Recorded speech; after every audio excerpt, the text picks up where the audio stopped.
So this is the Zhiyun M3S. It's the latest in the very popular crane line. If you're liking these types of videos, make sure you drop a follow and subscribe because it really does help me out a lot.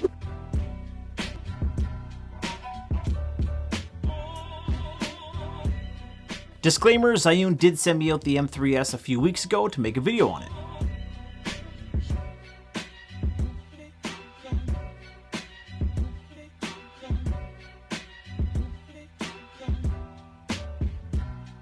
As you can tell from its size, it's kind of the middle child of gimbals. It's smaller than a full-size gimbal like the Zhiyun Weebill 3, and it's larger than a smartphone gimbal like the Insta360 Flow.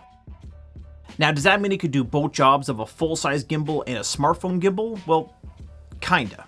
Now, the Crane M3S is mostly designed for small APS cameras like this A6000. It can fit full-size cameras, but you might run into some clearance issues. I couldn't find any weight limit of the M3S, but the weight limit of the M3 is a little less than 5 pounds, so it's safe to assume it's pretty close to that. Now, I did test it with the largest lens I have, which is a Sigma 60mm, and I handled it with zero issues. Now, I did have to recalibrate the gimbal because I was having some vibration issues, but after that, it was working no problem.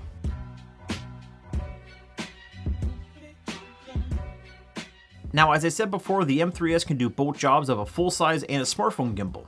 Zhiyun did send me out the combo kit, so I got a very nice smartphone clamp that came with it. I wish the clamp would expand bigger because I can't get it around my 14 Pro Max with a case on it. Now, speaking of combo kit, the M3S does come with a very nice camera bag. This is a good thing for me because I'm just starting out with filmmaking and photography, so I haven't got a camera bag yet. The camera bag is really nice quality and very well built. Honestly, Zhiyun should start making their own camera bag line. It's a decent sized bag. You can fit the M3S, your camera, some extra batteries. There's not much room for extra lenses or anything, but it's a great bag for beginners. Now let's move on to the features of the gimbal itself. It's got an 1.25" touchscreen that was really responsive when I was going through the menus. Or you can control everything through the ZY Play app. Also, with the touchscreen, you can go through the balance menu and you can see just how well of a balance you did on each of the axes. You can also connect your M3S right to your camera with Bluetooth. You can start and stop recording with a record button on the handle. You were also supposed to be able to control the zoom with the little scroll wheel here, but I wasn't able to, so maybe it was user error or my phone wasn't compatible. Almost every gimbal coming out now has a small LED light on it.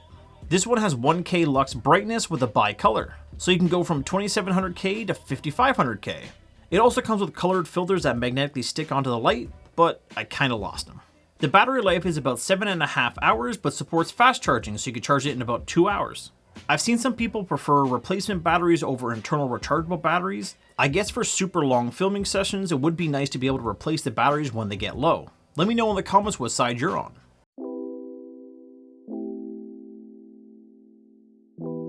The M3S has a much nicer quick release system compared to the Weebill 3, in my opinion. On the Weebill 3, it has a lot of wiggle room forward and back. On the M3S, once it clips in, it stays put, so you'll always get the same balancing every single time. But there is a downside for every quick release system. Once you take it off the gimbal, you can't attach it to any tripod or other quick release system like the Falcam system. I think that the Zhiyun M3S is perfect for beginner filmmakers and people that like to pack light on hikes and vloggers. It's great for small cameras and small lenses, and with that balancing screen, it's perfect for beginners to learn how to balance their cameras perfectly. Thanks again for watching, I really do appreciate it. Don't forget to leave a like and subscribe.